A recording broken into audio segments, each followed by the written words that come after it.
You're looking at a 1987 Davlin / Lance cab-over camper sitting on a 2000 Toyota Tacoma 4-cylinder 2000 Tacoma. This is an extra cab, so essentially it's a short bed, not a long bed. It's a 6-foot bed, not an 8-foot bed, and that's why the camper sticks out just as long as the tailgate. It's about 16 or 18 inches outside the bed, and camper weighs 1,240 pounds with 14 gallons of water and 5 gallons of propane on board. And the useful load of the truck is 1,500 pounds. So there you go. As it sits on this truck with this suspension, including these racks on the top, which stick up about 7 or 8 inches, the thing is about 8 feet 1 inches tall, something like that. The camper itself is about 6 feet 7 inches tall. The camper without the racks is 6'1". The headroom inside is 5'11". Let's go inside and look at this berth here. Depending on how you look at it, it has 3 or 4 berths, double on the cab over. This berth here, if you put the board down in the bottom and remove the table, if you leave the cushions in at both ends, it's just 6 feet long. But if you remove the cushions, you get about 4 more inches. So it becomes about 6 feet 4 inches long. Since the headroom in here is 5'11", I think that pretty much tells you what size people are going to be comfy in here. We've got a Wedgwood 3-burner stove, works perfectly. Got pressure water. The right-hand valve is the water tank and the pump. Left-hand valve is if you hook a hose up to the outside, get the water from the outside. There are 1, 2, 3, 4, 5 lamps in here. Here's one over the sink. Here's one over where the porta potty lives. There's 2 identical lamps, one on either side in the cab-over camper. And this is a dual bulb 12-volt fluorescent fixture up here. There's 2 screened opening vents. The one in the front is also an escape hatch. It's more than big enough for even a fat guy like me to crawl out of.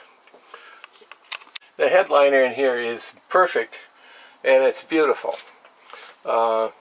If you look in here, you can't find any leaks or water stains anywhere in this camper. There's a good bit of storage in here. 5 of these up high. Quite a bit under the galley. There's the SureFlow water pump. I'm not quite sure why there's those in there. This box here is the where the propane tanks opens to the outside. Double sink, which is kind of unique and very nice. Very handy thing. When you're traveling, you can put a lot of things in the sink and they won't fly around anywhere. But it's a great way to prepare food. Very nice. This stove, I've taken the lid off. There's no old food in there. I think either it's a new stove or it hasn't been used. This Dometic fridge runs on 120 volts AC or propane, and we did fire it up. It works fine.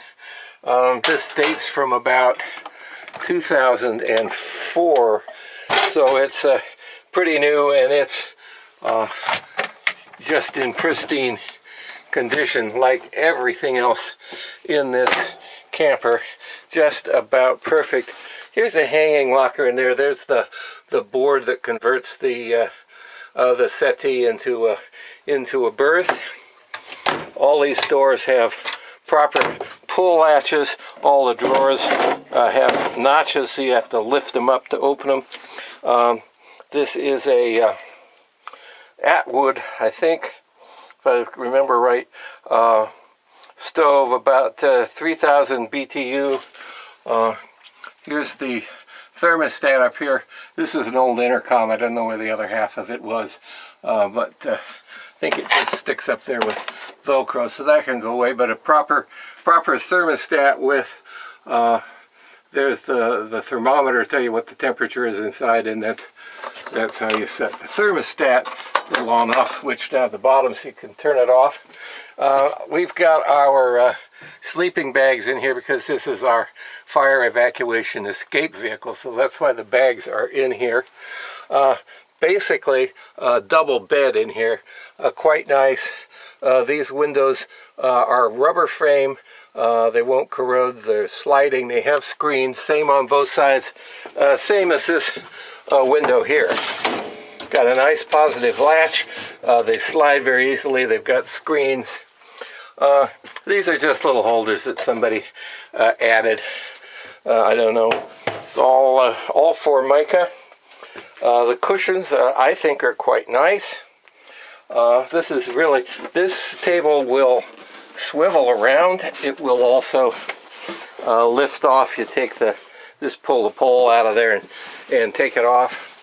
If you want to, we like this very much because you can sit here, put the table however you like to have it, and face each other, look out the windows. Great big windows, privacy curtains all around. That one's the Venetian blind. These are cloth curtains. The door has a big window in it with a cloth curtain as well. There's also a screen door. Screens on all the vents, screens on all the windows, screen door in the back, so you can have all the ventilation you want and no bugs. A couple of these goofy little 12-volt fans have been added, and they're noisy, but they make a lot of air. So let's see, I'll show you the porta potty. First of all, just need to know where it is. Just step up to the cab over. There's the lift up. There's the opening. This is a Winnebago badged cassette type toilet. I think it's probably really a Thetford. I'm going to pull it out just a tad here. Yeah, basic, works like all these things do.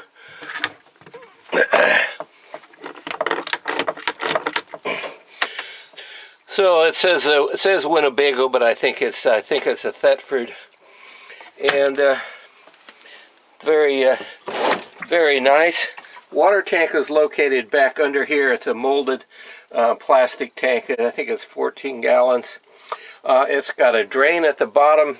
I think I showed in the video draining out there. So if you need to winterize, you can just open that spigot on the outside and drain it. Fills up here. So in here is a little opening port to the outside, so that's where the battery lives, and that's where you get to your tie downs. So there's that. More privacy curtains here. Here's the little windows that open through to the cab. The cab on this truck has it too, so you can communicate with the driver if you need to. I think I showed you the curtains all around here. There's another fan. There's well, I lied. There's only one light up here on this side. These have 12-volt automotive type bulbs in there, but you could put in LED type replacements if you wanted. Do. So that's pretty much the deal.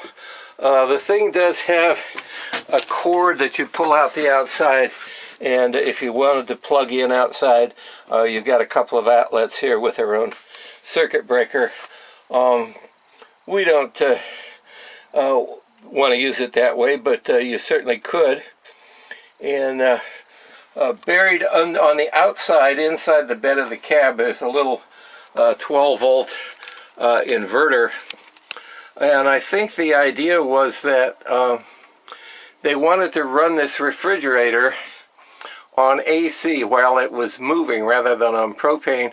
So the idea was that it hooked up to the truck battery, 12 volts to the inverter, 120 from the inverter to the fridge, and run it while you're moving. I don't know what I think about that, but that's they made provisions to do that. Somebody put a spare stereo in here. There are a couple of speakers. I got to fix the DC wiring to the stereo.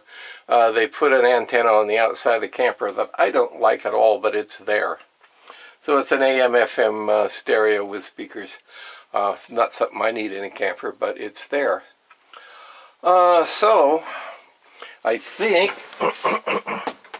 that this is extremely fine condition. Just extremely fine, and the price is going to reflect this. If you look at the lightest camper that Lance makes today, I'll turn this around, you can look at me for a little while. The lightest camper that Lance makes today is 1,900 and some pounds, almost just shy of 2,000 pounds.